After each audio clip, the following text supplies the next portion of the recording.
ভিতরে চলে যাচ্ছি। টুডেস আওয়ার টপিক ইজ, ভাইয়া প্রশ্ন ছিল হ্যাঁ, প্রশ্ন করে নেন। পার্সোনাল প্রশ্ন থাকলে হোয়াটসঅ্যাপে বলবেন, আর এমনি প্রশ্ন থাকলে বলতে পারেন। হ্যাঁ, ব্যাগের কোনো প্রশ্ন বলেন, বলেন, বলেন। হ্যাঁ, হ্যাঁ, হ্যাঁ, ভাইয়া হ্যাঁ। হচ্ছে যে কোনো নাম মানুষের নামের আগে টু বসানো যাবে না, যেমন আমি যদি কাউকে স্বাগতম জানাই ওয়েলকাম টু মিতা, এরকম এর আগে কি টু বসবে না, এমন কি কোনো নিয়ম আছে? না, না, না, এখানে বসবে, কেন বসবে? সবাই একটু ভালো করে খেয়াল করেন, মিতা আপা একটা ভালো প্রশ্ন করেছে। আমি সবাইকে বলি এভাবে প্রশ্ন করবেন, প্রশ্ন করলে একজনের প্রশ্ন দেখেন আপনি এটা জানেন না, অনেকেরই কিন্তু এটা অজানা। আপনার বদৌলতে অনেকেই জানতে পারতেছে, তো এইভাবে আমাদেরকে আপনারা সবাই প্রশ্ন করবেন, আমাকে প্রচুর প্রশ্ন করবেন, একটা অনুরোধ আপনাদের প্রতি। তো এখানে বলছে যে কারো ব্যক্তির পূর্বে টু বসানো যায় কিনা। এখানে আমি যদি বলি ওয়েলকাম টু মিতা আপা, ওয়েলকাম টু মওদুদ ভাই, ওয়েলকাম টু বেবি আপা, এভাবে আমরা বলতে পারবো। কেন পারবো? কারণ বলা হচ্ছে টুটা বসে হচ্ছে কাছে, দিকে, প্রতি। মনে রাখবেন, কাছে, দিকে, প্রতি, এই তিনটা জায়গায় বেশিরভাগ ক্ষেত্রে টু বসে। এছাড়া প্রেপোজিশনের ক্ষেত্রেও কিন্তু আমরা অনেক জায়গায় টু বসাতে পারি। যেমন I am going to school, এখানেও সে একই কথা, আমি স্কুলের দিকে যাচ্ছি, I am going to school. I am going to market, I am going to Dhaka. তারপর থ্যাংক ইউ টু মিতা আপা, মিতা আপা আপনাকে ধন্যবাদ, এখানে আপনি নিঃসন্দেহে টু ব্যবহার করতে পারবেন। দেখেন, এই যে প্রশ্নটা করলেন, এই ধরনের রুল, এই ধরনের অনেক প্রশ্নের উত্তর আমরা কিন্তু এখানে পেয়ে যাব। আমরা সবাই তো চাচ্ছি যে ভাইয়া ল্যাঙ্গুয়েজটা। বলেন, বলেন, সমস্যা নেই, বলেন। একটা হুম। আমি আপনাকে শেয়ার করেছিলাম যে আমার ভিজিট আসবে জাপান থেকে, তো অবশ্যই। ওনার নাম মায়া। তো আমাদের যে স্কুলগুলো ওই স্কুলে ভিজিট করবে, উনি ভিজিট করবে। হুম, হুম, হুম, হুম। বলছে কি কোনো নামে ব্যক্তির আগে টু বসবে না, এটা যদি কোনো বস্তুর ক্ষেত্রে হয় তাহলে টু বসবে, বাট কোনো ব্যক্তির ক্ষেত্রে টু আসবে না। এটা আপনি অনেক গ্রামার বইতে দেখবেন, একেবারে প্রথম দিকে লেখা রয়েছে, যে স্পোকেন আমাদের কাছে অনেক গ্রামার আছে, লেখা রয়েছে ওয়েলকাম টু ইউ, হ্যাঁ, ওয়েলকাম টু মিতা আপা। এটা উনি একটা ক্ষেত্রে বলছে যে হয়তো এখানে ওয়েলকাম ব্যবহার করছেন, স্বাগতম মিতা আপা, মায়া আপাকে। এখানে ওয়েলকামের পরে হয়তো অনেক সময় টুটা দেওয়া যায় না, এই একটা ক্ষেত্র হতে পারে। আর একটা ক্ষেত্র হতে পারে উনি এইটা ধরছে যে বস্তুর ক্ষেত্রে টু বসবে, ব্যক্তির ক্ষেত্রে টু বসবে না, উনি এমনটা বোঝাতে চাচ্ছে হয়তোবা। কিন্তু এখানে ব্যক্তির ক্ষেত্রে তো আমরা অনেক। কিন্তু এখানে একটা বিষয় হচ্ছে কি, আমরা রিসেন্ট যে গ্রামার গুলা দেখতে পাচ্ছি, এখানে তো আমরা ওয়েলকামের পরে টু বা কোনো ব্যক্তির পূর্বে টু আমরা ব্যবহার করছি, অহরহ করা হচ্ছে, ওয়েলকাম টু ইউ। আমরা বলি না, দেখবেন আপনি যখন একটা ভালো প্রেজেন্টেশন দিবেন, বিভিন্ন ইসে কনভারসেশন গ্রুপে আমরা দেখতে পাই যে welcome to you, thanks to you, এভাবে বলা যায়। তো উনি হয়তো এটা অন্য কোনো একটা ভাবে বলছে, কিন্তু এটা দিলে ভুল হবে না গ্রামেটিক্যালি এটা। আরো একটা ব্যাপার হচ্ছে কি, আমরা এখন শর্ট ইংলিশ ব্যবহার করি সবাই। ওয়েলকাম ইউ এটা যদি বলি, দেখবেন এটা কি একটু মানে খুব ইয়ে লাগে, মানে কেমন যেন মনে হচ্ছে কিছু একটা বাদ পড়ে যাচ্ছে, কিছু একটা বাকি থেকে যাচ্ছে। ওয়েলকাম টু ইউ দিলে কিন্তু এটা সঠিক হয়, কিন্তু এখানে ওয়েলকাম ইউ দিলে একটু কেমন যেন হয়ে যায়। তো এখানে উনি কিভাবে এটা বলছে জানি না, তবে এখানে আমার মতে খুব ভালো হয় এটা টু ব্যবহার করলে। প্রেপোজিশনের ব্যবহারটাই তো আমরা যখন মায়া আপাকে উদ্দেশ্য করে তাকে আমরা স্পেশালি বলছি যে ওয়েলকাম টু মায়া আপা বা মায়া, এটা বললে বেশি ভালো হয়। তো thank you for your question. দেখেন, আমরা মাঝে মাঝে এভাবে প্রশ্ন করব, প্রশ্ন করলে জানা যাবে অবশ্যই। হ্যাঁ, আমরা একটু পরে প্রশ্নটা নেই, আমরা ক্লাসটা অলরেডি শুরু করি, 10 মিনিট হয়ে গিয়েছে তো। একটু পরে আপনার প্রশ্নটা করবেন, একটু মনে রাখেন প্রশ্নটা, হ্যাঁ, অবশ্যই আপনাকে সুযোগ দিব। আমরা দেখেন এখানে হার্ডলি শব্দটা একটু ব্যবহার করি কোথায়। হার্ডলি কথা বলতে গেলে একটা স্পোকেনের রুল থেকে যায় হচ্ছে হার্ডলি। হার্ডলি শব্দের অর্থ হচ্ছে খুবই কম বা কদাচিৎ বা প্রায়ই না। বাংলা বাক্যে খুবই কম, কদাচিৎ বা প্রায়ই না, এই ধরনের নেগেটিভ অর্থ প্রকাশ করলে সেখানে আমরা হার্ডলি ব্যবহার করি। কেমন দেখেন, আমি খুবই কম চা খাই, আপনি আমার বাসায় এসেছেন। দেখেন, এই রুলগুলা আমরা কিন্তু শুধু শিখে যাব না, আমরা একটু মনে রাখবো। আমার সঙ্গে সঙ্গে আপনারা বলবেন, আমি যে বলছি, এখানে আপনাদের কিন্তু মিউট আনমিউট করা থাকে, আপনারা আমার সঙ্গে একটু বলবেন।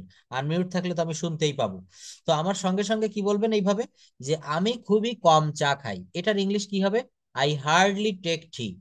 আমি খুবই কম বাজারে যাই, I hardly go to market. আমি খুবই কম কথা বলি, আই হার্ডলি স্পিক বা আই হার্ডলি টক। তুমি আমাকে খুবই কম ভালোবাসো, ইউ হার্ডলি লাভ মি। তুমি আমাকে খুবই কম ঘৃণা করো, ইউ হার্ডলি হেট মি। তাহলে এই যে দেখেন কথাগুলো, আমি খুবই কম চা খাই, আপনাকে বললাম যে আপনি কি চা খাবেন, আপনি আমাকে বললেন যে স্যার আমি খুবই কম চা খাই। I hardly take tea, I hardly take tea, এটা হার্ডলি এর একটা ব্যবহার। অর্থাৎ এখানে স্ট্রাকচারটা আমরা কিভাবে করব দেখেন, এখানে স্ট্রাকচারটা হবে সাবজেক্ট প্লাস হার্ডলি প্লাস ভার্বের বেস ফর্ম প্লাস অবজেক্ট। মনে রাখবেন, আমি খুবই কম চা খাই, কি হলো, আই হার্ডলি টেক টি। দেখেন, এই যে যখন বললাম আই হার্ডলি টেক টি, এখানে বাক্যের গঠনটা কিভাবে করেছি, প্রথমে হচ্ছে আই সাবজেক্ট, তারপর হার্ডলি ব্যবহার করতে হবে, তারপর ভার্বের বেস ফর্ম এখানে টি এ কে টেক, আর অবজেক্ট হচ্ছে টি। অর্থাৎ আমি খুবই কম চা খাই, আই হার্ডলি টেক টি। আমি খুবই কম বাজারে যাই, I hardly go to market. আমি খুবই কম কথা বলি, আমি খুবই কম ধূমপান করি। এগুলো আপনি হার্ডলি ব্যবহার করবেন। এই রুলগুলো দেখেন, আমি এখানে 100টা, 100+, একটু খেয়াল করবেন, 100+ spoken rules and structure practice. এখানে এই যে 100টি রুল আমি সংযোজন করেছি, 100টা রুল আপনাদেরকে দেখাবো। এর প্রত্যেকটা রুল আমাদের দৈনন্দিন জীবনে আমরা কিন্তু এই কথাগুলো ব্যবহার করি, এই রুলগুলো থেকে। এই রুলগুলো থেকেই কিন্তু আমরা কথা বলি। যেমন এই যে কেবল একটা কথা বললাম, আমি খুবই কম চা খাই, আমি খুবই কম ধূমপান করি। এই বাক্যগুলোকে আমাদের দৈনন্দিন জীবনে লাগে না? একটু ভেবে দেখবেন, এর প্রত্যেকটা বাক্য কিন্তু আমাদের ডেইলি লাইফে কাজে লাগে। অর্থাৎ যে কথাগুলো আমরা প্রতিনিয়ত বলি, সেই কথাগুলাই কিন্তু এখানে আমি আপনাদেরকে শিখাচ্ছি। একটা বিষয় আমরা একটু দেখে আসি, জাস্ট ওয়েট এ মিনিট। দেখেন, যখন আমরা,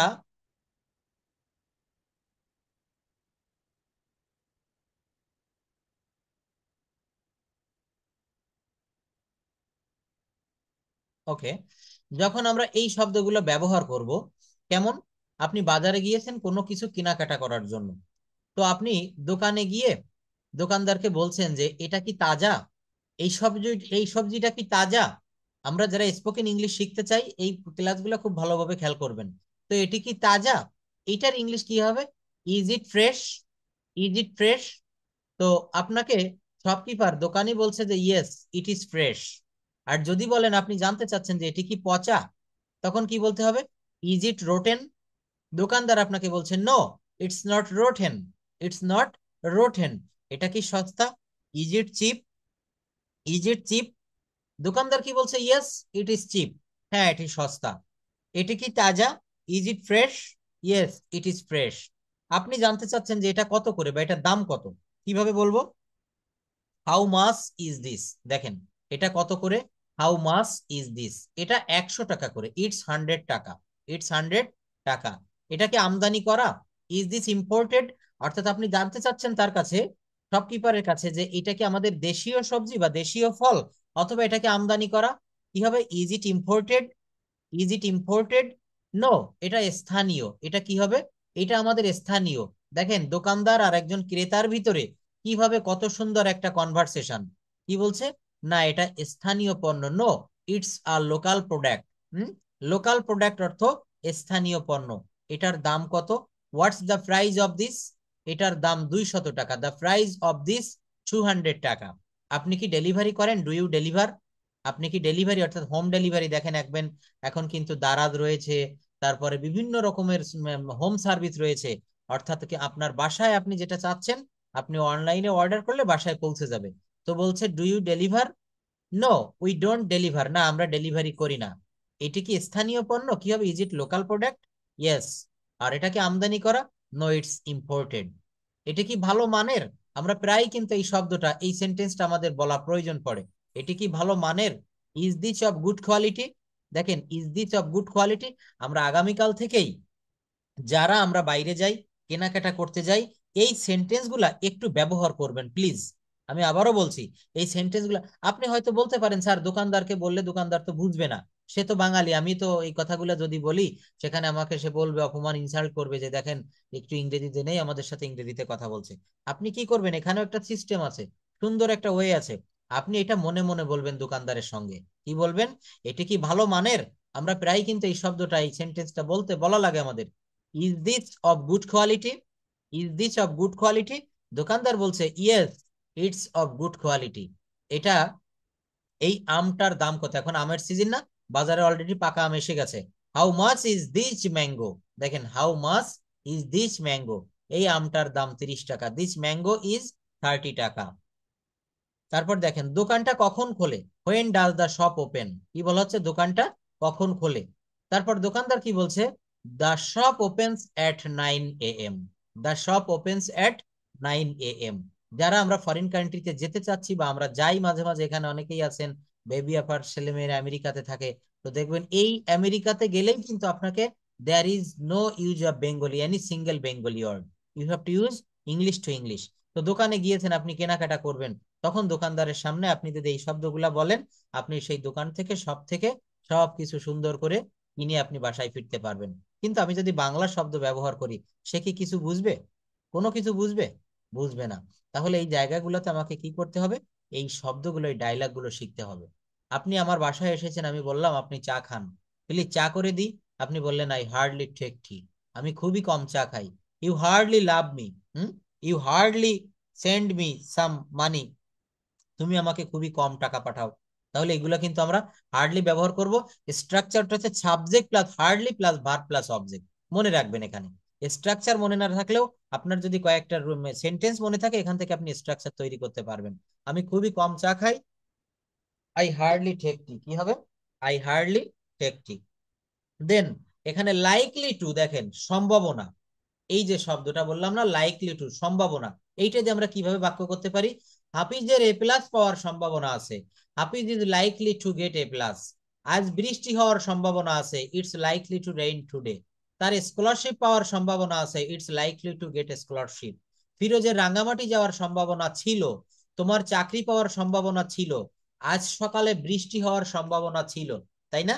এই শব্দগুলা, আজ বাবার বাড়িতে আসার সম্ভাবনা ছিল, বা তার এ প্লাস পাওয়ার সম্ভাবনা আছে, সে পরীক্ষা দিয়েছে, রেজাল্ট এখন আউট হয়নি, বলা হচ্ছে তার এ প্লাস, হাফিজের এ প্লাস পাওয়ার সম্ভাবনা আছে, Hafiz is likely to get A plus. It is likely to rain today, আকাশে প্রচুর মেঘ করেছে, কালো মেঘ, আপনি বলছেন আজ বৃষ্টি হওয়ার সম্ভাবনা আছে, কি হবে? It's likely to rain today. আজ তার আসার সম্ভাবনা আছে, আজ বৃষ্টি হওয়ার সম্ভাবনা আছে, আজ রৌদ্র ওঠার সম্ভাবনা আছে, আজ শীত পড়ার সম্ভাবনা আছে। এই কথাগুলো কিন্তু আমাদের ডে টু ডে লাইফে বলা লাগে প্রত্যেক দিন। দেখবেন আমরা এটা কিন্তু বলেও ফেলি যে আজ বৃষ্টি হতে পারে বা আজ বৃষ্টি হওয়ার সম্ভাবনা আছে, কিন্তু এই কথাগুলো একটু ইংলিশে বলবেন, দেখি আমরা কেমন শোনাই, দেখি আমরা পারি কিনা। একটু চেষ্টা করতে হবে, আমরা কিন্তু চেষ্টা করি না। এখানে আপনারা একটু স্পন্টেনিয়াসলি আমাকে বলবেন যে আমরা কয়জনে কথা বলি ইংলিশে, কয়জনে আমরা এখানে কথা বলি, আমরা প্র্যাকটিস করি কিভাবে, 24 ঘন্টার ভিতরে কয়টা ঘন্টা আমরা কথা বলি?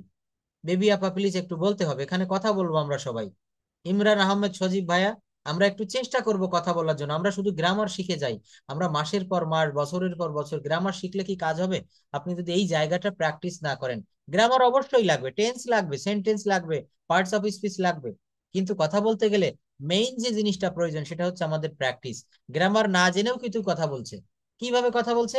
তারা শুনতে শুনতে, দেখতে দেখতে, ওই পরিবেশ এনভায়রনমেন্টের ভিতরে কিন্তু বড় হতে হতে তারা এই কথা বলা শিখে যাচ্ছে। কিন্তু আমাদের কথা বলতে গেলে কি করতে হবে? আমাদের গ্রামারও জানতে হবে, প্লাস এই যে রুল গুলো দেখাচ্ছি এগুলোও কিন্তু আমাদের দেখতে হবে। মওদুদ আহমেদ ভাইয়া please let me know that can you understand me what I am teaching you? জি স্যার। তো এই শব্দগুলা, এই সেন্টেন্স গুলো আমরা একটু ব্যবহার করব আমাদের দৈনন্দিন জীবনে।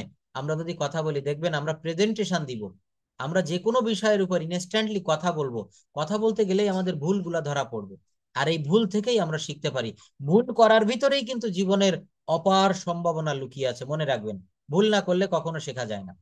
তো দেখেন আমরা কথা বলার প্র্যাকটিস করবো, একটু পরে আমি প্রেজেন্টেশনের জায়গাটাতে আসছি।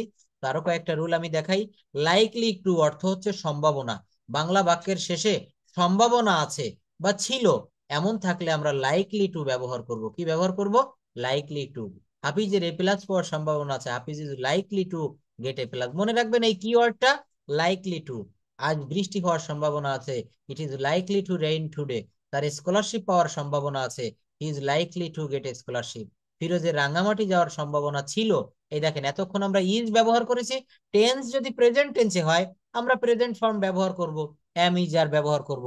এখানে কি বলছে? ফিরোজের রাঙামাটি যাওয়ার সম্ভাবনা ছিল, হ্যাঁ।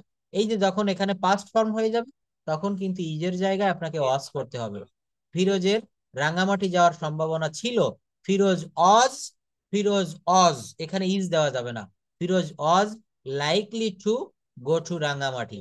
তোমার চাকরি পাওয়ার সম্ভাবনা ছিল, you are likely to go to the job, you are likely to get the job. দেখেছেন? তাহলে একটু আগে একটা রুল দেখালাম, এটা লাইকলি টু, তার আগে একটা রুল দেখেছি হার্ডলি। এই দুইটা রুল থেকে কিন্তু আপনাদের কথা বলতে হবে। বাংলা বাক্য আমার সামনে তৈরি করে দেখাতে হবে। এই লাইকলি টু দিয়ে কেউ নতুন একটা বাক্য বলতে পারবেন? Anyone can say? Nuri, can you? হ্যাঁ বলেন, আই লাইকলি টু। বলেন বলেন, হচ্ছে I likely to. Thank you, আরো একটা বলেন, অনেক ধন্যবাদ। আই লাইক, না আই লাইকলি টু লার্নিং দেওয়া যাবে না please, I likely to learning দেওয়া যাবে না। এখানে স্ট্রাকচার লাইক হবে, ইয়েস, এখানে লার্ন হবে। অর্থাৎ subject plus am is are or are plus likely to plus ভার্বের ভি ওয়ান প্লাস এক্সটেনশন। দেখেন আমাদের এখানে প্রত্যেকের হাতে সময় কম, তাই না?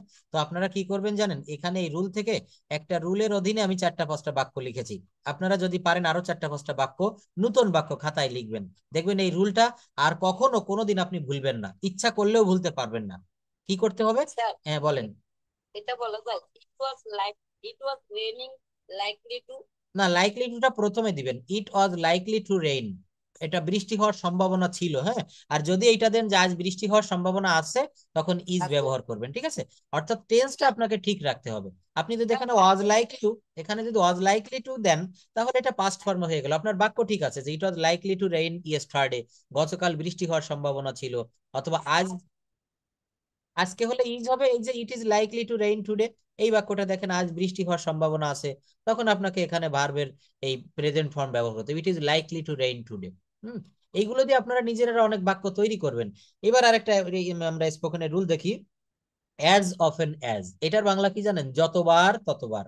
অ্যাজ অফেন অ্যাজ, আমরা বাংলায় আমাদের দিনের ভিতরে সারা দিনে দেখবেন এই কথাগুলো বেশ কয়েকবার বলি, যেমন সে যতবার বাজারে যায় ততবার চা খায়, আমার বাচ্চাটি যতবার ঘরে যায় ততবার সে খাবার খায়, ঘরে খাবার আনা রয়েছে, সে যতবার ঘরের ভিতরে যায় ততবার সে খাবার খায়, সে যতবার পুকুরে নামে ততবার সাঁতার কাটে, তুমি যতবার বাইরে যাও ততবার কাজের ক্ষতি হয়। বলেন। হ্যাঁ, বুঝতে পারিনি। একটু জোরে বলতে হবে, স্পিক আউট, হ্যাঁ। এখানে সবাই আমরা কথা বলবো। Nuri please, why aren't you participate in the class, you have to speak in our class. কিছু বলবেন? এখানে বাক্যগুলো থেকে কিন্তু নিয়মিত আমরা চর্চা করব, এগুলো থেকে শিখবো, জানবো, ভুল মানে আমরা বলবো, অনেক ভুল করব বলার ভিতরে, তারপরও দেখবেন ভুল করতে করতে একটা সময় সঠিক হয়ে গেছেন। অ্যাজ অফেন অ্যাজ, মনে রাখবেন এই রুলটা, অ্যাজ অফেন অ্যাজ, এটার অর্থ হচ্ছে যতবার ততবার। সে যতবার বাজারে যায় ততবার চা খায়, এই ধরনের সেন্টেন্স গুলো আমরা কিভাবে তৈরি করব? হি ড্রিঙ্কস টি, দেখেন খুব সহজ। হি ড্রিঙ্কস টি, সে চা খায়। কখন চা খায়? As often as he goes to market. এই যে হি গোস টু মার্কেট, সে বাজারে যায়, এইটা কিন্তু আমরা জানি, বাজারে যায় এইটা কিন্তু আমরা জানি, কিন্তু আমরা এইটা কি জানি যে সে যতবার বাজারে যায় ততবার চা খায়। হুম, তাহলে এখানে হি ড্রিঙ্কস টি, সে চা খায় কতবার? অ্যাজ অফেন অ্যাজ, যতবার হি গোস টু মার্কেট। অর্থাৎ মনে রাখবেন দুইটা অংশ, এখানে দুইটা পার্ট হয়ে যাচ্ছে। এই একটি পার্ট দেখেন, এখানে এই পার্টটা একটা অংশ করলাম, হি ড্রিঙ্কস টি, আর অ্যাজ অফেন অ্যাজ এইটার পরে আমি আরো একটি পার্ট করলাম, he drinks tea, he goes to market. এই দুইটা বাক্যকে আমি সংযুক্ত করে দিলাম অ্যাজ অফেন অ্যাজ এইটা দ্বারা। He drinks tea as often as he goes to market, সে যতবার নির্বাচিত হয় ততবার মানুষ উপকৃত হয়। People get benefited as often as he is elected, as often as he is elected, তুমি যতবার বাইরে যাও ততবার কাজের ক্ষতি হয়। The work is hampered as often as you go out. এই রুলটা কি বলে? অ্যাজ অফেন অ্যাজ, এর অর্থ হচ্ছে যতবার ততবার। আরেকটা রুল দেখবো, খুব ইম্পর্ট্যান্ট রুল, এটা আমাদের প্রত্যেক সময় মুহূর্তে কাজে লাগে। It is high time. It is দুইটা নিয়ম রয়েছে, ইট ইজ টাইম, আরেকটি রয়েছে ইট ইজ হাই টাইম। অর্থাৎ ইহাই সময় আর ইট ইজ হাই টাইম, এইটুকের অর্থ ইট ইজ হাই টাইম, এইটুকের অর্থ হচ্ছে ইহাই উপযুক্ত সময়। ইট ইজ হাই টাইম এর অর্থ হচ্ছে ইহাই উপযুক্ত সময়। যেমন এটাই প্রস্তুতি গ্রহণের উপযুক্ত সময়, ইংরেজি শেখার এখনই উপযুক্ত সময়, তোমার ক্যারিয়ার গড়ার এখনই উপযুক্ত সময়। It is high time to build up your career. It is high time to learn English. এই যে দেখেন, আপনারা এখন যারা ইংরেজি শিখতে চাচ্ছেন, আমি মনে করি ইটস দ্য গোল্ডেন পিরিয়ড। অনেকের সময়টা কিন্তু আরো অনেক আগে চলে গিয়েছে, তারপরও এখন বিভিন্ন উদ্দেশ্য বা বিভিন্ন কর্মক্ষেত্রে কাজে লাগানোর জন্য কিন্তু ল্যাঙ্গুয়েজটা শিখতে হচ্ছে। তো এখনো কিন্তু আমি বলবো উপযুক্ত সময়। আর 5 বছর পরে এই ল্যাঙ্গুয়েজ শিখে আপনার কোনো লাভ হবে না। তো কি বলতে হবে? It's high time, it is high time to learn English, it is high time to take preparation, hmm, it is high time to build up your career, it is high time to sow the seeds. এই যে বর্ষাকালে এখন দেখবেন কৃষকরা যখন বর্ষায় মাটি ফেড়ে গ্রীষ্মকালে চৌচির হয়ে যায়, একটু বর্ষা পড়লে মাটিটা নরম হয়ে যায়। তাই এক কৃষক অপরজনকে বলছে যে এখনই বীজ বপনের উপযুক্ত সময়, it is high time to sow some seeds in the field, অর্থাৎ মাঠে এখনই বীজ বপনের উপযুক্ত সময়। আবহাওয়া পরিবেশ লাগে না বীজ বপন করতে গেলে? তো এই বর্ষাকালেই কিন্তু আউশ আমন এগুলোর বীজ বপন করতে হয়। তো এই শব্দগুলা, এই বাক্যগুলা আমরা ইট ইজ হাই টাইম ব্যবহার করব। কি ব্যবহার করবো বলেন? It is high time. তো ইট ইজ হাই টাইম ব্যবহার করে আপনারা কেউ কোনো বাক্য তৈরি করতে পারবেন? একটু বলেন তো দেখি আমরা পারি কিনা ইট ইজ হাই টাইম দিয়ে। হ্যাঁ বলেন, চেষ্টা করতে হবে। থ্যাংক ইউ, তারপর? Thank you. দেখছেন এই যে যেভাবে কথা বলছেন না, এইভাবে, থ্যাংক ইউ, থ্যাংক ইউ, এইভাবে কয়েকটা মাস, 1 2 মাস 3 মাস একটু প্র্যাকটিস করেন, দেখবেন এখন তো ধীরে ধীরে আসছে কথাগুলো, একটা সময় আপনার ফ্লুয়েন্সি হয়ে যাবে, অনেক দ্রুত ডেলিভারি দিতে পারবেন। কারণ একটা বিষয় দেখেন, আমাদের ইংরেজিটা না বলতে বলতে আমাদের একটা মরিচা পড়ে গিয়েছে ওই জায়গাটা। তো মরিচাটা কি একদিনে পড়ে? পড়ে না। আবার মরিচাকে একদিনে উঠানো যায়? যায় না। এর জন্য কিন্তু আমাদের এই স্পোকেন প্র্যাকটিস করতে হবে। দেখেন আমরা এখনই প্রেজেন্টেশন শুরু করবো, আমাদের বিভিন্ন বিষয় থাকে প্রত্যেক দিন, এই বিষয়গুলোর উপরে আমরা প্রেজেন্টেশন দিব, আমরা কথা বলবো। কথা বলা শুরু করলে দেখবেন কথা বলতে পারবেন, কথা বলা শুরু করা হবে না, কখনোই কথা বলা যাবে না। আমাদের জড়তাটা কাটাতে হবে। জড়তা কাটাতে গেলে কি করতে হবে? আমাদের এই জায়গাগুলো প্র্যাকটিস করতে হবে। দেখেন এখানে একটা বিষয় টপিকস আমি নিয়ে এসেছি, আর journey by train I enjoyed. তো এইটা দেখার আগে আমরা এর প্রশ্নগুলো দেখব। Did you ever go on a journey by train? এইটার অর্থ কি দাঁড়ায় কেউ বলবেন? Did you ever go on a journey by train, এটার বাংলা অর্থ কি দাঁড়ায়? আমরা বাঙালি মানুষ, আমরা যে কোনো সেন্টেন্সের যদি বাংলা পারি, তার ইংলিশ আমরা উত্তর দিতে অবশ্যই পারবো। Did you ever go on a journey by train, এটার অর্থ কি? বেবি আপা একটু বলবেন প্লিজ। কখনো ট্রেনে ভ্রমণ করছো? হ্যাঁ, did you ever go on a journey by train, তুমি কি কখনো ট্রেন ভ্রমণ করেছো? এখানে ইভার শব্দটার অর্থ কি কে বলতে পারবেন? ইভার, ইভার মানে হচ্ছে কখনো, হ্যাঁ। Did you ever go hmm on a journey by train, অর্থাৎ তুমি কি কখনো ট্রেন ভ্রমণ, তাহলে এর উত্তরটা কি হবে বলেন? এর অ্যান্সারটা কি হবে? তুমি কি কখনো ট্রেন ভ্রমণ করেছো? হ্যাঁ, সবাই বলবেন আমার সঙ্গে। তাহলে এখানে আমি যদি বলি do you like journey by train or train journey, do you like train journey, কি বলবেন? Yes I like train journey, বা yes I like journey by train.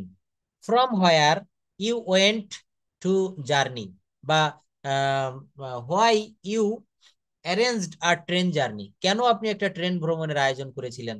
When did you arrange a train journey, a journey by train? Hmm you went on a train journey, কার সঙ্গে আপনি গিয়েছিলেন? অর্থাৎ এখানে আমাদেরকে প্রশ্ন করতে হবে, উত্তর দিতে হবে। প্রশ্ন করতে গেলে আমাদের কি লাগে? ডাব্লিউএইচ কোশ্চেন লাগে। এখানে প্রত্যেকটার শুরুতে হোয়াট ওয়াজ দ্য ওকেশন, ওকেশনটা কি ছিল, ডিসক্রাইব দ্য জার্নি, এই যে আপনি ট্রেন ভ্রমণে গিয়েছিলেন, আপনাকে যদি বলা হয় এটা বর্ণনা করেন, তা কেউ কি বর্ণনা করতে পারবেন যে আপনি কোনোদিন একটা ট্রেন ভ্রমণে গিয়েছিলেন, আপনি কি দেখেছিলেন? আচ্ছা, আমাদের সরাসরি বর্ণনায় যাওয়ার দরকার নেই, এই প্যাসেজটা প্রথমে আমরা পড়বো। এই প্যাসেজটা আমরা একটু রিড আউট করি, দেখি এটার বাংলা সহ একটু পড়তে হবে। প্রথমে মিতা আপা একটু পড়বেন, 2 3টা সেন্টেন্স আমি একটু মার্ক করে দিচ্ছি, আপনি এই পর্যন্ত এইগুলো একটু পড়বেন, এই পেস্ট কালারের এইগুলো একটু বাংলা সহ। During the last summer vacation I along with my uncle and made a journey, পড়েন please, unmute your microphone.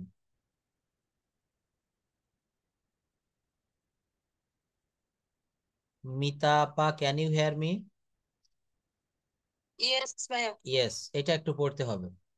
A journey by train during the last summer vacation, গত শীতের ছুটিতে। আই হ্যাঁ, yes, during the last summer vacation, গত শীতের ছুটিতে I along with my uncle made a journey by train from Dhaka to Sylhet. আমি আমার চাচার সাথে ট্রেন ভ্রমণ করেছিলাম ঢাকা থেকে সিলেটে। আচ্ছা, তারপর? হয়েছে ভাই? হ্যাঁ অবশ্যই। I along with my uncle, আমি এবং আমার চাচার সঙ্গে, মেড আ জার্নি, একটা জার্নি তৈরি করেছিলাম, একটা ভ্রমণের আয়োজন করেছিলাম, by train, from Dhaka to Sylhet, যেটা ছিল ঢাকা থেকে সিলেট। ঠিক আছে আপনার। অ্যালং মানে এখানে বরাবর, সাথে, হ্যাঁ, তারপর we went. Of hills and garden. We went, আমরা গিয়েছিলাম দেয়ার টু এনজয়, উপভোগ করেছিলাম ন্যাচারাল বিউটি, প্রাকৃতিক সৌন্দর্য, পাহাড়, চা বাগান। হ্যাঁ। তাহলে আমরা সাজা বলতে পারছি। দেখেন এই যে আপনি বলছেন না পারছেন না, কিন্তু আমি হেল্প করতেছি, আপনি পরবর্তীতে পারবেন, কিন্তু এই না পারার জায়গাটাতে যদি আমরা ইনশাল্লাহ। কখনো হাত না দেই, এই যে পারি না এই জায়গাটা যদি আমরা হাত না দেই, তাহলে আমরা কোনোদিনই পারবো না। কিন্তু এই যে দেখেন আপনার বেঁধে গেল, আপনি বা আমি বলে দিব আপনি পারবেন, পরের বার আবারও বেঁধে যাবে আপনার, পরের বার পারবেন, তৃতীয়বার চতুর্থবার আপনি নিজে নিজেই পারবেন। এখানে কিভাবে বাক্যটা বের করি দেখেন, উই ওয়েন্ট দেয়ার, আমরা সেখানে গিয়েছিলাম, আমরা ভেঙে ভেঙে ভাগ ভাগ করে পার্ট পার্ট করে তৈরি করব, কি বলা হচ্ছে, উই ওয়েন্ট দেয়ার, আমরা সেখানে গিয়েছিলাম, two enjoy the natural beauties, প্রাকৃতিক সৌন্দর্য উপভোগ করতে। এই যে টু এনজয়, এটাকে কি বলা হয় বলেন তো, টু এনজয়, ইয়েস, এটাকে বলা হয় ইনফিনিটিভ। যারা নিয়মিত ক্লাস করবে তারা এগুলা পারবে। আমি ইনফিনিটিভের একটা ক্লাস নিব, ইনফিনিটিভ, পার্টিসিপল এন্ড জিরান্ড। এই যে টু এনজয়, দেখেন কত সহজে বাংলা বলা যায়, উই ওয়েন্ট দেয়ার, আমরা সেখানে গিয়েছিলাম, two enjoy the natural beauties, প্রাকৃতিক সৌন্দর্য উপভোগ করতে। ওই যে করতে, খেতে, যেতে, দেখতে, উঠতে, বসতে, শুতে, এইগুলো কিন্তু টু যুক্ত ভার্ব। ভার্বের পূর্বে, ভার্বের বাম পাশে টু দিলে এটাকে ইনফিনিটিভ বলে, মনে রাখবেন। ইনফিনিটিভের বাংলাটা কি কেউ বলবেন? ইনফিনিটিভের বাংলাটা হচ্ছে কি বলেন? হ্যাঁ, ইনফিনিটিভের বাংলা হচ্ছে অসমাপিকা। কি বলা হয়? অসমাপিকা।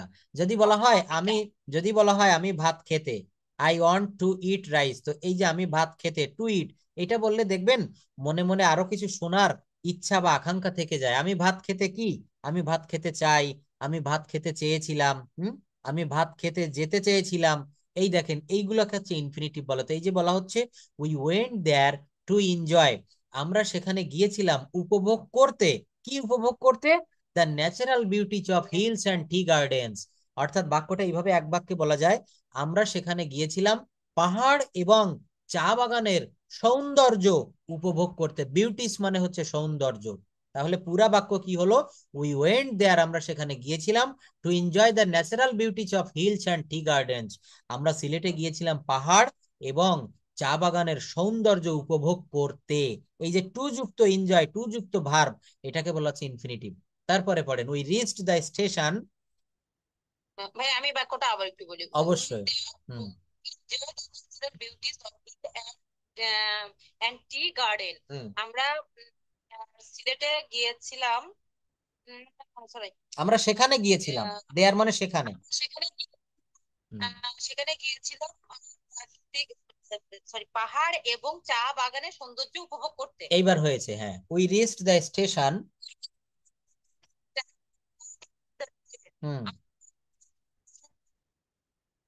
সঠিক সময় পৌঁছেছিলাম। হুম। এবং ট্রেনে, এবং ট্রেনে, এবং ট্রেনে উঠেছিলাম, and got into the train, আমরা সঠিক সময় স্টেশনে পৌঁছেছিলাম এবং ট্রেনে উঠেছিলাম। Train hmm. এবং ট্রেনে ছিলাম, উঠেছিলাম। এই পৌঁছেছিলাম। হুম। হুম। সৌভাগ্যক্রমে আমি আমার সিটটি জানলার পাশে পেয়েছিলাম। Thank you. দেখেন এই যে জায়গাগুলো আপনি পড়লেন না, এখানে আরো একটা মানে সুবিধা রয়েছে। সুবিধাটা কি? এই যে বাক্যটা we went there to enjoy the natural beauties of hills and tea garden, এটা তো আপনি ইংলিশ থেকে বাংলা করলেন। এইবার আমি যদি বলি, এই যে এখানে যে প্যাসেজটা আমরা চোখের সামনে দেখছি, এইটা আমি কোনো ইংলিশ দিব না, এইগুলার বাংলা সেন্টেন্স গুলো আমি দিয়ে রাখবো। আমাদের এই ইংলিশ সেন্টেন্স গুলা তৈরি করতে হবে। এইটা করলেও কি হবে, এটাকে বলা হচ্ছে প্যাসেজ অ্যানালাইসিস। অর্থাৎ এইখানে আমি আপনাদেরকে একটু দেখাবো যে বাংলা দেওয়া থাকলে কিভাবে আমরা সেইটা থেকে ইংরেজিতে বাক্যটা গঠন করতে পারি। অর্থাৎ আপনার কিন্তু সামনে কোনো ইয়ে থাকবে না, যেমন এখানে আমরা এইগুলাও করতে পারি, যে টেন্সের যে ইয়েটা শীটটা রয়েছে, সূর্য পূর্ব দিকে ওঠে, এখানে দেখেন ইংরেজি দেওয়া নেই, দেওয়া আছে একটা বাংলা বাক্য, পাখিরা আকাশে ওড়ে। এখানে অনেক দেওয়া আছে, শামীম অঙ্কটি করেছে, এই যে এটা কোন টেন্স, শামীম অঙ্কটি করেছে, বলেন তো? এটা হচ্ছে present perfect tense. Present perfect tense, করেছে। করেছে বললে কখন বোঝায়, সে একটু আগে করেছে। এটার ইংলিশ কি হবে? এনিওয়ান ক্যান সে, শামীম অঙ্কটি করেছে। না, শামিম ডু দা সাম হয়নি, আর কেউ বলবেন? Shamim has done the work. Yes, Shamim. Thank you Moudud Ahmed ভাইয়া, সুন্দর বলেছেন, শামিম হ্যাজ ডান দা সাম। এইটার আবার নেগেটিভ বলেন তো, শামিম অঙ্কটি করেনি।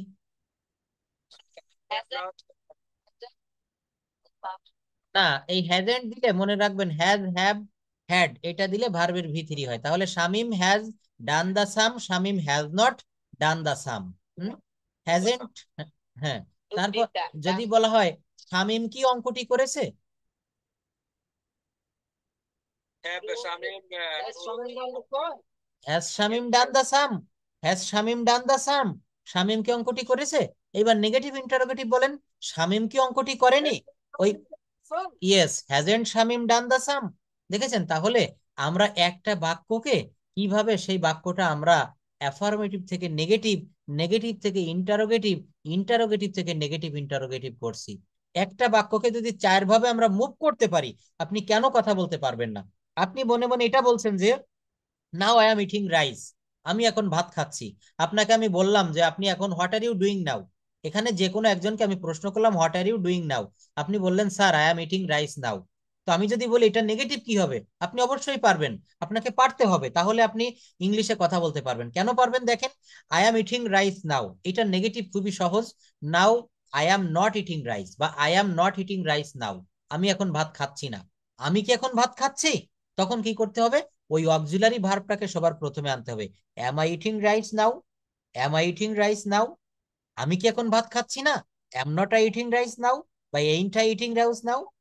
তাহলে দেখছেন, এইভাবে আমাদেরকে বাক্য বড় করতে হবে, এইভাবে আমাদেরকে অ্যাফার্মেটিভ করতে হবে, নেগেটিভ করতে হবে, এইভাবে আমাদেরকে বাক্য তৈরি করা শিখতে হবে। নিজেদেরকে আমরা বাক্য তৈরি করব। বাক্য নিজেরা যদি তৈরি না করা যায়, কখনো কিন্তু আগানো যাবে না। তো আমরা পরবর্তীতে এখান থেকে আরেকটু পড়বো, when the guard blew the whistle, এখান থেকে কে পড়বেন? ইচ্ছাকৃতভাবে বলতে হবে স্যার আমি পড়বো। আমি করবো একটু। হ্যাঁ অবশ্যই, এখানে মওদুদ ভাই, মওদুদ ভাই একটু পড়েন। মেয়েরা একজন পড়ছে, ছেলেদের ভিতরে একজন, হ্যাঁ পড়েন। মওদুদ ভাই আপনি পড়বেন, when the guard. When the guard below the whistle, হুম। guard যখন বাঁশি বাজায়, yes. the train began to move. হুম। ট্রেনটি চলতে শুরু করে। Yes. I kept looking outside through the window. আমি জানালা দিয়ে বাইরে দেখছিলাম। হুম হুম, ঠিক আছে। তারপর Was the train was passing through paddy field hmm and other trees. হুম ট্রেনটি ধান খাতের ধান ক্ষেতের পাশ দিয়ে এবং অন্যান্য গাছের পাশ দিয়ে যাচ্ছিল। হ্যাঁ, দ্য ট্রেন ওয়াজ পাসিং, ট্রেনটা অতিক্রম করছিল, পাস মানে অতিক্রম করা বা যাওয়া, হ্যাঁ, থ্রু প্যাডি ফিল্ডস। অর্থাৎ দেখবেন যারা ট্রেন জার্নি করেছেন, আমি অনেকবার ট্রেন জার্নি করেছি, যখন উত্তরবঙ্গে যাই, রাজশাহী বা অন্যান্য জেলায়, দেখবেন কখনো কখনো কোনো ট্রেন লাইন বিলের ভিতর দিয়ে, অর্থাৎ দুপাশে শুধু ধান ক্ষেত আর ধান ক্ষেত, দুপাশে শুধু গাছ আর গাছ। রাজশাহীতে আমি গিয়েছি, দেখা যায় এরকম। কখনো কখনো কলা, দুই পাশে শুধু কলা বাগানের সারি, কলার ক্ষেত, কখনো কখনো খেজুর গাছের সারি দেখা যায়, তাল গাছের সারি দেখা যায়। সেইটা বলছে the train was passing through the paddy fields, ধান ক্ষেতের মধ্য দিয়ে ট্রেনটা ছুটে যাচ্ছিল। অ্যান্ড দ্য ট্রিজ, কখনো কখনো বিভিন্ন গাছের মধ্য দিয়ে, অর্থাৎ বিভিন্ন বড় বড় যে গাছের বাগানগুলা রয়েছে, মেহগনি গাছ, এটা কিন্তু বিভিন্ন জায়গায় দেখা যায়। যশোর পার হলেই কিন্তু এরকম বিভিন্ন দৃশ্য আমাদের চোখে পড়ে। তারপর পড়েন, I enjoyed the natural beauty of the. Beauty of the passing village so much. হ্যাঁ। আমি উপভোগ করেছিলাম হুম। ন্যাচারাল বিউটি, প্রাকৃতিক সৌন্দর্য, of the passing village so much, গ্রাম গ্রাম অতিক্রম করার সময়। ইয়েস। তারপর that I can not express in words, express in words. Express in hmm. অর্থাৎ এর অর্থটা কি দাঁড়ালো? দ্যাট আই ক্যান নট, মানে আপনি ওই যে যে দৃশ্যটা দেখছিলেন, ওই দৃশ্যটার কথা বলছে। দ্যাট মানে যেটা, I can not express in ওয়ার্ডস, অর্থাৎ যেটা আমি ভাষায় বর্ণনা করতে পারবো না। এক্সপ্রেস অর্থ হচ্ছে বর্ণনা করা। তারপর the garden, the green fields, the green fields হ্যাঁ, ইনওয়ার্ড মানে এক কথা, আবার এখানে ইনওয়ার্ডস মানে হচ্ছে ভাষায়। হ্যাঁ, that that can not express in ওয়ার্ডস, অর্থাৎ যেটা আমি ভাষা দিয়ে বা আমার মুখের ভাষায় বর্ণনা করতে পারবো না। হ্যাঁ, এক কথা আমি প্রকাশ করতে পারবো না। ইয়েস, তারপর দ্য গ্রিন ফিল্ডস, ভাইয়া পড়েন। দ্য গ্রিন ফিল্ডস, আচ্ছা লাইনটা মনে হয় কেটে গিয়েছে ওনার। The green fields, cows and the working of farmers in the fields impressed me. অর্থাৎ বলছে দ্য গ্রিন ফিল্ডস, এই যে সবুজ ক্ষেত। এবং ওয়ার্কাররা, ফার্মার্স কৃষকরা, in the field impress me, আমাকে মাঠের কৃষকরা এবং গরু আমাকে ইমপ্রেস করেছিল। হ্যাঁ, ইমপ্রেস। হ্যাঁ, ইমপ্রেস শব্দের অর্থ হচ্ছে অনুপ্রাণিত করেছিল। তো দেখেন, এই যে আপনি কিন্তু নিজে নিজে ইংলিশটা দেখে দেখে আপনি পড়তে পেরেছেন, অর্থাৎ ইংলিশ দেখে আমরা বাংলা বাক্য তৈরি করতে পারবো। এইটাকে বলা হয় কি জানেন? Reading skill practice. আমরা ইংলিশে 4টা স্কিল প্র্যাকটিস করলেই ল্যাঙ্গুয়েজটা শিখতে পারি: reading skill, writing skill, listening skill and speaking skill. তো আমাদের বেশি দক্ষতাটা অর্জন করতে হবে স্পিকিং, অর্থাৎ বলার ক্ষেত্রে। আমরা কথা বলার জন্য কিন্তু সর্বদা রেডি থাকবো। আমি যখন কাউকে বলবো যে কে পড়বেন, কে বলবেন, তখন বলতে হবে স্যার আমি পড়তে পারি, স্যার আমি বলতে পারি। এইভাবে চেষ্টা না করলে কখনোই পারা যাবে না। নেক্সট কে পড়বেন একটু বলেন। দ্য ট্রেন, এই যে, হ্যাঁ পড়েন। হোয়েন দ্য ট্রেন, হ্যাঁ হোয়েন দ্য ট্রেন এখান থেকে পড়েন।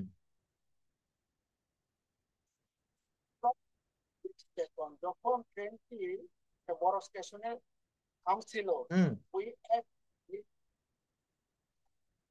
কঠিন খেয়েছিল। হুম আমরা আরো কিছু নেগেটিভ ছিলেছিলাম। হুম ট্রেন স্টপ করবে, হুম আবার চলতে শুরু করবে। হুম The times was more beautiful. হুম ওই সময়ের সিনারিটা আরো সুন্দর ছিল। হুম Through hills, ইহা পাহাড়কে অতিক্রম ছিল। হুম The hills fire covered with green tea garden. এটা কভারিড না, বলতে হবে covered. The hills are covered with, হ্যাঁ ঢাকা ছিল। Covered with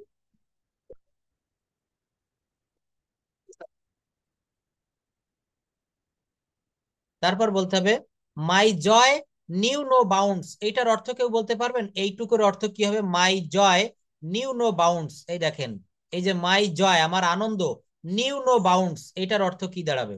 এনিওয়ান ক্যান সে? খুশি হয়েছিল। না না না, মাই জয় নিউ নো বাউন্ডস অর্থাৎ আমার আনন্দের সীমা ছিল না। মাই জয়, আমার আনন্দ, নিউ নো বাউন্ডস, এইটা একটা ফ্রেজ। হ্যাঁ, ফ্রেজ পড়বেন, পড়বেন, ইডিয়মস পড়বেন। My joy knew no bounds at the sight of hills and tea gardens. অর্থাৎ এই যে চা বাগান এবং এই যে যে পাহাড়, এই আনন্দ দেখে আমার এই যে আনন্দ, এর কোনো সীমা ছিল না। সুন, দ্রুত, ইট বিকেম ডার্কার, দেখতে দেখতে সন্ধ্যা ঘনিয়ে এলো। দেখতে দেখতে কি হলো? সন্ধ্যা ঘনিয়ে এলো, শুরু হয়ে গেল। সন্ধ্যা শুরু হয়ে গেল। দেখেন পরবর্তীতে আমরা, ধন্যবাদ, আপনি অনেক ভালো পড়েছেন। পরবর্তীতে কে পড়বেন? বেবি আপা একটু দেখে পড়তে পারবেন প্লিজ? মওদুদ ভাইও খুব ভালো পড়েছে। এইভাবে আমাদেরকে প্যাসেজ রিড আউট করতে হবে। Please can you hear me? Sir. আচ্ছা, একটু, হ্যাঁ একটু চেষ্টা করি, যদি আপনি দেখতে পারেন। এই যে আমি একটু চোখের সমস্যা না হলে গ্রিন কালার করি এটা। একটু আমরা পড়ি এতটুকু। এই যে এখান থেকে পড়বেন। সুন, এই যে এখানে দেখেন আমি দেখিয়ে দিচ্ছি, সুন ইট বিকেম ডার্কার। এই যে এভরিথিং বিকেম, এখান থেকে। তো না স্যার, হুম হুম একটু স্যার আমি একটু দেখে নিই কোথাও থেকে বলবো। হ্যাঁ স্যার আমার তো প্রবলেম হয়। আচ্ছা আচ্ছা, আমি আমি একটু অর্থ করে দিই এটা। ইমরান ভাই একটু পড়তে পারবেন? স্যার আমি বলবো। হ্যাঁ পড়েন। Everything became mysterious and also beautiful with the approaching evening. কি হবে? সব সময় বিকেল স্যার মিষ্টি সত্য মিস্টেরিয়াস অর্থ হচ্ছে রহস্যময়। এভরিথিং মানে সবকিছু, বিকেম মিস্টেরিয়াস রহস্যময় হয়েছিল। হয়েছিল অ্যান্ড সূর্য উইথ সাথে উইথ দা সেটা কি হচ্ছে কাটা approaching approaching evening hmm approaching হচ্ছে স্যার অ্যাপ্রোচ মানে হচ্ছে ঘনিয়ে আসা বা ঘনীভূত। যেমন everything became mysterious and also beautiful with the approaching evening. যখন সন্ধ্যা ঘনিয়ে আসছিল, তখন সবকিছু রহস্যময় এবং সৌন্দর্যমণ্ডিত মনে হচ্ছিল। সন্ধ্যা যখন ঘনিয়ে আসে তখন পাহাড়ি এলাকায় একটা আলাদা সৌন্দর্য উপভোগ করতে পারা যায়। And also, At 7 p.m. uh, the And so my uncle's friends waiting for us.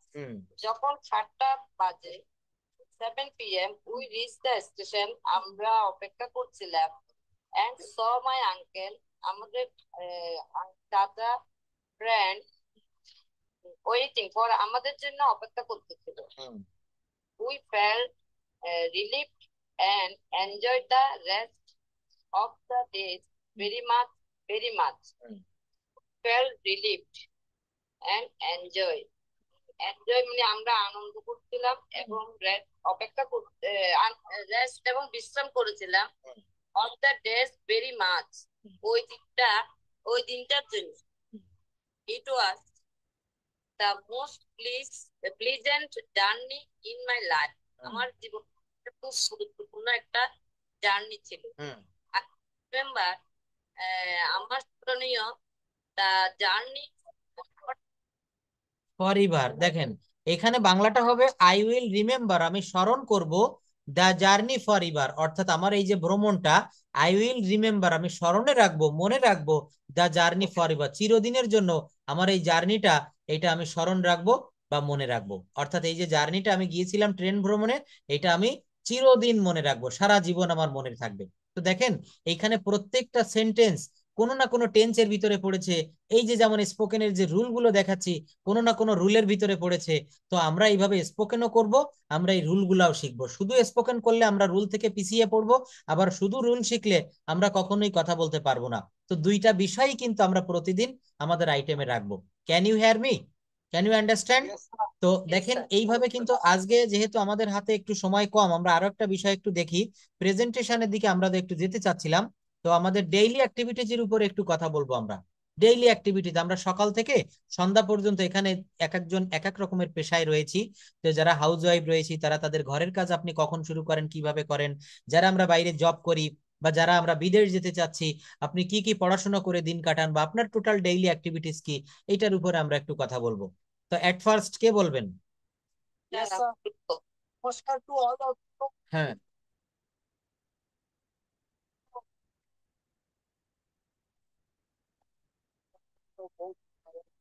In the eastern part of Bangladesh, I would like to express my biased opinion that nowadays, however, I am going to tell you about my daily activities today. Related topics is daily activity. First of all, that my honorable president of this state give me a chance to speak daily activities in front of you, dear audience. At first, I wake up early in the morning and I go to near field for morning walk. After that, I came back to my home and I take bath for my morning prayer. Then I perform my morning prayer. Next, I take a cup of coffee. After that, I have to ready for my office and I go to my office. Then I began my office work. When my office work is end of the daily, then next I come back my home in the afternoon and I do some personal works. I sit with my family members and gossiping another matter in the evening. After that, we all take next item. Okay, thank you. আমি বলবো Okay, thank you. Mr. Shemal Chandra Bhaumik, thanks a lot. You have given a well presentation, nice presentation. Within 1 minute, you have to finish. 1 মিনিটের ভিতরে আপনাকে শেষ করতে হবে। Nupur Bhattacharya, please start now. Sir, my daily activities, sir, namaskar. Thank you very much for giving me a chance to talk about my shared daily activities. I hope that you are well. I am fine. What's up? Are you? Are you? Good evening, everyone. I am Nukur Bhattacharya. I will try to say something about my daily activity. I wake up early in the morning. After that, I brush my teeth. Then I wash my face and I get ready for prayer in the morning. After that, I do some exercise. Then I take my breakfast. After that, I ready to go to at the bank. Our bank work start at 10 a.m. We have finished mine at bank work.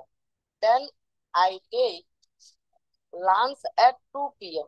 Then I come back home. Then I am very tired. Sometimes my mother asks me, give me a tea. I tell that, yes, I will take now. Take 3 now. I have finished the 3. I spend the time to come. Then you are abroad the video call. Then I take the dinner at 10 p.m. Then I go to bed. That's all about me. You about my daily activities details say. Thank you very much to the attention. Stay well. Good night. Thank you. Thanks a lot. Maudud Bhaiya, are you able to give a presentation? Please describe your daily activities in English within a short time. Thank you. Start now. Good evening, you all here today. Okay. My topic is daily activities presentation. Acha, next time I will give you some time for your finishing. Okay. Maudud Bhaiya, please start now. Okay, thank you. Good afternoon, everyone. How are you all? I am Maudud Ahmad. I would like to thanks my honorable moderator, sir, for giving me such an opportunity. Okay. For say something about today's topic. Okay. Today's topic is daily activities. I woke up early in the morning. Then I brush my teeth and wash my face and take ablution for further prayer. Okay. After that, I practice my English. After that, practice my English 1 hour. Okay. Then I take some breakfast. Then I go to market for some vegetable or fish. And then I return home, take a shower. After shower, I take lunch with my family and guests. After then, I gossiping with my family and friends. Then I go to field and some exercise. Then I return my home and I exercise my English. Okay. That's all about today's. Thank you. That's all for today. See you in the next class. এইভাবে শেষটা নামাবো আমরা। দেখেন এখানে বলছে যে that's all about me. Thank you very much for your kind attention. Stay well. See you next. আল্লাহ হাফেজ। আসসালামু আলাইকুম। সহজে আমরা এইভাবে ফিনিশিং সিস্টেম করতে পারি, ঠিক আছে? তো অনেক ভালো বলেছেন। এইভাবে কিন্তু আমরা কথা বলা প্র্যাকটিস করলে within 1 or 2 months you will be expert and fluent in this language, I hope. তো দেখেন আগামী ক্লাসে আমাদের সবার জন্য হোমওয়ার্ক থাকবে হচ্ছে এটা। এই যে এখানে দেখেন ডে 4, সূর্য অস্ত যাওয়ার পূর্বে আমি হাঁটছিলাম। এই বাক্যগুলো একটু করার চেষ্টা করবেন ইংলিশে। ট্রেন আসার পূর্বে তারা ঝগড়া করছিল। ঘুমাবার আগে তিনি একটা বই পড়িতেছিলেন। করিম বাঁশি বাজাবে, রনি ডাক্তার হবে, তোমরা এখন লিখবে। এগুলা করলে কি হবে? আমরা টেন্স কতটা জানি, আমাদের কোথায় কোথায় ভুল হচ্ছে, আমরা স্পোকেন করতে গেলে এই বাক্যগুলো স্পোকেন ইংলিশ কি, আমাদের মাথায় যে ওয়ার্ডগুলো যে সেন্টেন্সগুলো বাংলায় আসে সেইগুলো ইংলিশে ট্রান্সলেট করে দিলেই তো কথা বলা হয়ে গেল। তো এইটা আমি পাঠিয়ে দিব, এটা আপনারা একটু তৈরি করে রাখবেন। আর যদি কেউ লিখে রাখতে পারেন আমার হোয়াটসঅ্যাপে পাঠাবেন, আমি পরবর্তীতে আবার এগুলো আপনাদেরকে দেখিয়ে কারেকশন করে দিব। ততক্ষণ সবাই ভালো থাকবেন, সুস্থ থাকবেন। That's all for today. হ্যাঁ, এটা লিখলেও হবে বা রেকর্ড করেও আমাকে পাঠালেও হবে আমার হোয়াটসঅ্যাপ নাম্বারে, ঠিক আছে? নাম্বার আপনাকে দিয়েছি।